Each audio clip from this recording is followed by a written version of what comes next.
Hello and welcome to the latest edition of Lunchtime Learning. I'm delighted to be joined by Donna Vincent from EXP. Welcome, Donna. How are you? I'm good. I'm very well, thank you. How are you? Excellent, thank you. Brilliant. I'm fascinated by your story. I know you've been at EXP maybe now for about 6 weeks, but you had an incredible first month, which is absolutely fabulous to see. And watching from a distance, I just find it amazing, how people just, have that passion, that energy, and then just throw it all in, get out their comfort zone, and have a most amazing start. So fair play to you. But before we talk about that and your secrets, if you're comfortable sharing, just tell us how you became an agent and how you started. Yeah, okay. So like 99% of us all, I fell into it. I started when I was, well, it was a week after my 19th birthday. I finished A levels. I didn't want to go to university. I decided I wanted an office job. So didn't know what office, but just working in an office. So I got the local paper then and found a job as an office junior in an estate agent's. So applied and I got the job. Fantastic. And then as an office junior, where did you end up going? Right. So I was, yeah, was the office junior there. Oh gosh. Well, my story is that I was there, joined in the October. Some of you may have heard this before, but I joined in the October, and then by the March, I fell pregnant. So they then, at the time, the estate agents were not employing part-time staff. We were all full-time, but they liked obviously what I was doing and liked me and offered me part-time work once I've had my baby. So after 6 months, I went back part-time to the estate agents. Um, and I stayed with that estate agency for nearly 16 years. So I then had another child 7 years later, and yeah, so I was there for that long. um, and then I moved on to the next estate agency that I worked for.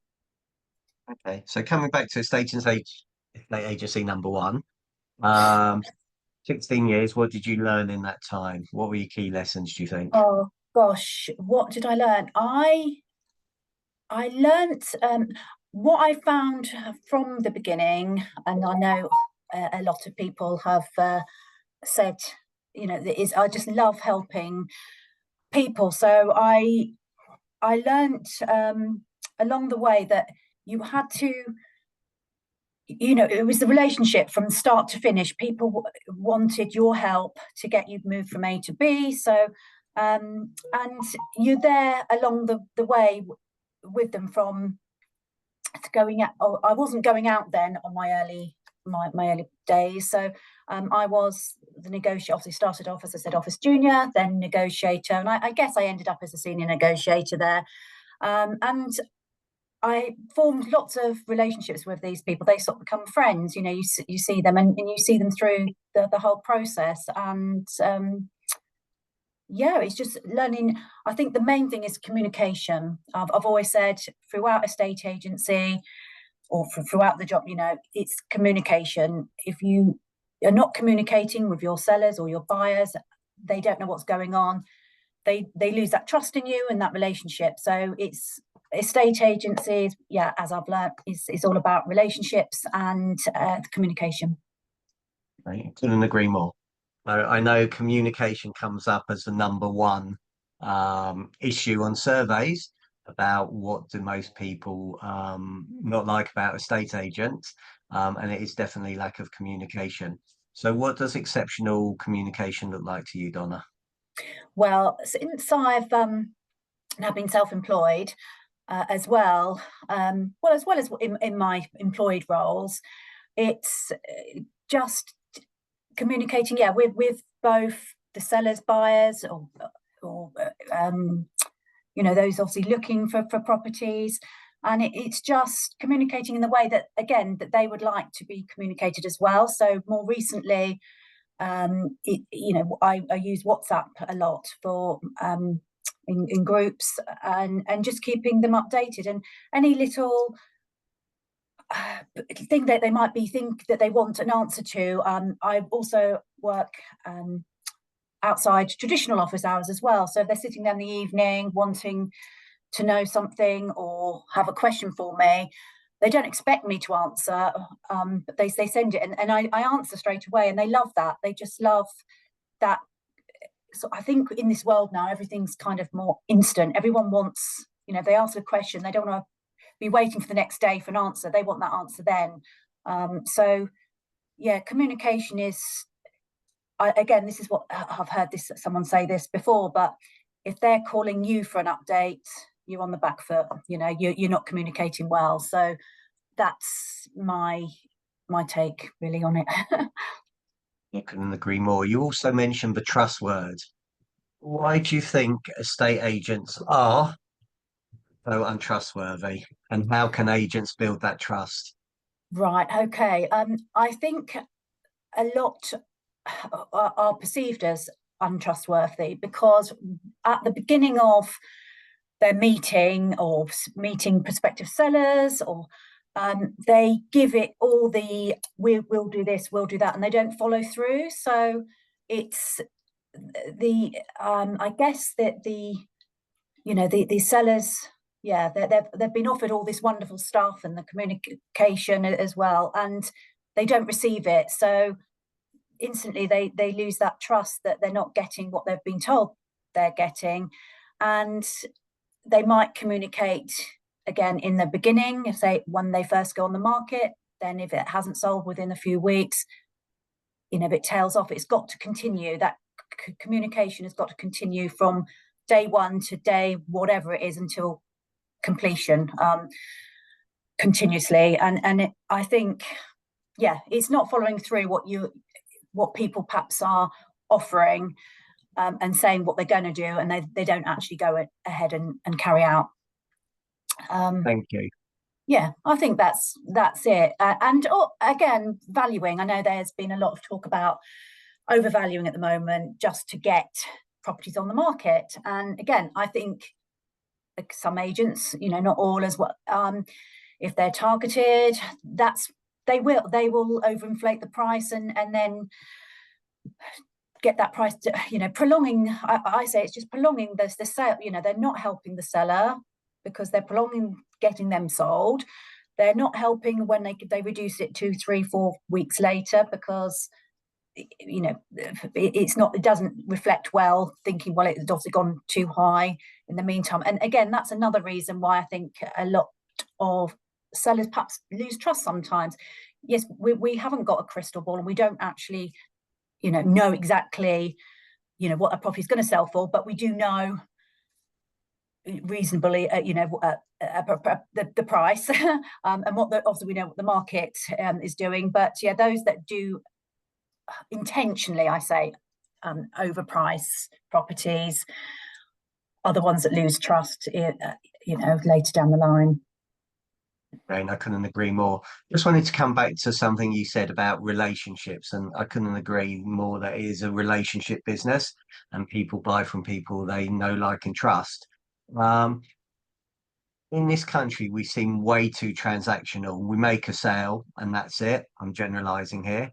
But why do you think agents don't have more of a stay in touch policy after and build this client for life relationship? And what can be done to improve it? Oh gosh, yeah. So clients are, sellers, and that. I think it's because they want the quick wins. They think, right, on to the next one. Let's, we've get that on the market. Once we've sold that, let's find the other one. And they don't look at the bigger picture. I think, is it on average about 7 years, 6, 7 years people move now, or is it a bit longer? And there's no, I don't think that there's anything to stop people keeping in touch. We've got all this technology nowadays. an anniversary email once a year, or what to see if they're getting on in their new home. With my a lot of my sellers and buyers, become my friends. They're and the great thing as well. I just had one I went on to earlier today, and she was talking to her friend in the gym. She was telling me that after I've sold their or her mother's property, I've just sold her son's property, and talking to this stranger, or she was obviously talking to a friend in the gym, but talking to somebody else saying, "Oh yes, I've heard of that, Donna Vincent." And I was like, "Oh," so words getting around, that, and that's great. So I think with the keeping in relationship, just there's lots of content, give market updates, even if it's once a month on an email list. There's no reason in this day and age why you can't keep in touch with someone for forever, really, and you're there in the forefront of their mind when they do come to sell again. Okay, brilliant, thank you. So agent one, you left after 16 years, went to agent two. What did you learn there? Yes, so both agents were independent estate agents, because I love that independence, and I treated both of those agency as if they were my own. I've just felt I've always been that sort of, I've got that passion. I always want to be the best at everything I do. Do it well. So what I learned there, I've actually, as I've become more older, I think I've become more confident. I think confidence is one of the main things that have kept me, I guess, back. And thinking that you can't do it, but you can. I know, looking back, I've always had that I can't do that. Using that word, and then something within me, and I don't know quite what it is, what it was. That I can do this. I think seeing a lot of other agents go off on their own and doing well, and been doing it for less time than I have, and I'm now at that stage in my life, my kids are grown up, that I've got more flexibility there. So I think I learned, to become more, just go out, get out of your comfort zone, and you can just go on and do these things. And I know the job inside out. I know what I'm doing. Just have that confidence and just do it. So a couple of things there. How the people watching this that want to improve their confidence, where does confidence come from? Where did confidence come from you? And Right. also how, if people are listening and watching this, go and look at Donna's Facebook page, because there are loads of videos out there that you are consistently doing all the time. So there's a lot of people that shy away from getting behind the camera. You are definitely not one of those people. Yeah, so again, with that, I've got to, again, I don't know if it is age, but I've thought, I don't care what anyone thinks. I think, again, that was the setback. You always think, oh, what is people going to think of me? They think, and you just got to just do it. Everyone is the same as everyone else. We are all the same at the end of the day. We're all trying to do the best we are. And I just, get out there and do it. And the amount of people, again, that see my videos, and I will do a shout out to, I went on to it was a last minute invitation by Adam, for me. So I went on Chris England and Matt's video course a couple of weeks ago in London. And I took action straight away. Normally when I go to these, I love learning. I love soaking all the information up. I read a lot, listen to a lot of podcasts. I've got a lot of books I'm trying to get through. I haven't read them all, but I'm trying to get through them. And so the video course went in London. So I got my tripod. I bought my mic. And I thought, I'm going to do this, and I just went out there and I was doing a little before, and I've got obviously more to do, and I do want to keep doing more, but it just made me realize. And there's one quote which I don't know, I've written things down because I know sometimes I'll forget things, and I think it was Chris that said this. I away from that course, and he said the best known beats the best. So with video, you don't have to be the best at it. I haven't got £100 worth of camera and whatever, but if I'm there doing it consistently every day, or at least 3 times a week, people will see you regularly and you will be in their forefront of their mind. If you're the best and got the most amazing, I don't know, that you've videoed this amazing house and you've done, but you haven't got it out there and you're not doing it consistently, people aren't going to remember you. So I love that I took that away. The best known beats the best. So be the best known. You don't have to be the best. Just get out there and be known. What was the other? Sorry, I went I went on a tangent then. Sorry. It's all right. Don't worry. You've just given me other questions, so that's fine. So about getting out of your comfort zone, which you've demonstrated, just doing it. So actually, what's great is that you've been to a course and you've actually implemented it, because most people go to courses and they don't take action. So that's fantastic. So the implementation, having accountability to do it is absolutely great. You talked about you love learning and you love reading and you love podcasts. So are there any books that you that stand out that have made a difference to you? Yeah, so I would say, so books, first of all, if anybody is looking to go self-employed, want a step-by-step guide, I've actually got the book here. Another shout out to Chris Webb. Your First £100,000 Estate Agency. He has now got another book out, which I've got as well. That it will give you a step-by-step guide to how to do it. So if you are looking to set up, that would be the first, even if you haven't even spoken to anybody else and you're thinking of doing it and don't want to tell anybody, just have a look, and that will certainly give you a good understanding.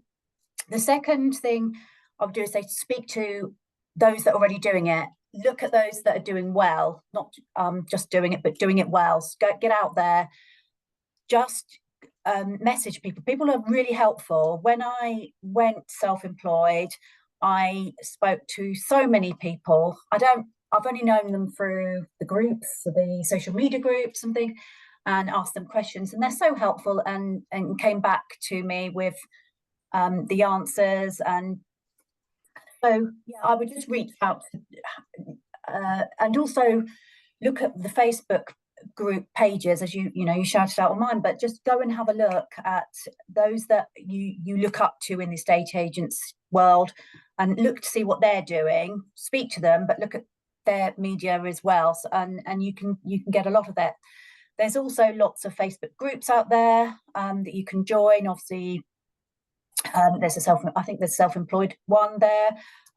You've got if you're a women in estate agency, obviously, and there's lots of other groups that you can you look at. I also, there's so much material out there to your hand nowadays. Just Google. You can you've got the internet, so there's so much you can get out there, and before you make that step, thinking if it's right for you. But speak to, if you're looking for a brokerage as well, depending on which way you want to do it, speak to different brokerages to see if they're the right fit for you. So you don't have to make that instant decision. Just do your research. That's what I would say first. Do your research, and before you decide who you want to go with. Lovely. Well, I just want to talk about your first month. Yeah.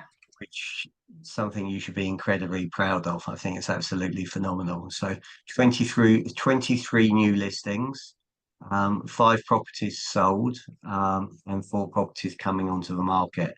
That's incredible. Well done. Where did it start? Right, so it started. So I went self-employed, so it wasn't just a cold start at first. So I went first, yeah, self-employed in September last year, and then I joined EXP obviously in April. So when I went self-employed, so when I was leaving the partnership where I was, I gave all my sellers an option. They could either stay at the local agent, I'd hand them over if they wanted, or they could go elsewhere. I didn't tie them in any. I didn't want to say, right, I'm starting on my own. You've got to come with me, and I gave them the choice, and I say 20 of them. I had 23. There was I think one came off, one came off and two did stay, but 20 and came with me, and they all said, Donna, we're on the market, we've come with only to the agent just because of you. It wasn't the actual agent, it was because of me, which I was so, well, it's just, it's an honor really, and I think really, wow. And yeah, so they said, we're behind, we're coming with you. So it was a little bit hectic. I had sort of a month to get everything over. It wasn't even that. I think it was about 2 weeks in the end. So I was thinking, is this what it's going to be like? It's quite a hairy time, but we managed it, and we launched on the 1st of April. So I did have 20 new listings come with me, and I think, was it three more I got that month from being on my own, and I think I'm on 5 or 6 this month at the moment, and I've got another 2, 3 coming on next week. And can I just say, I have not done any prospecting whatsoever at this moment in time.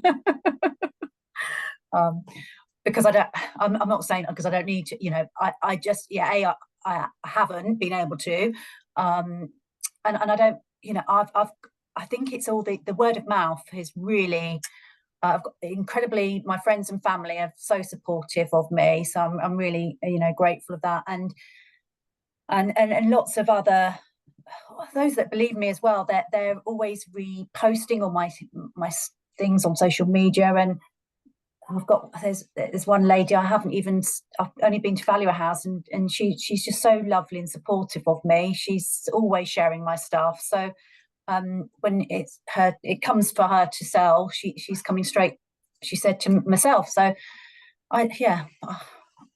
it's so, I just, it's inspiring. I just overwhelmed with it all, and I'm so grateful for everybody. But I've always got that passion.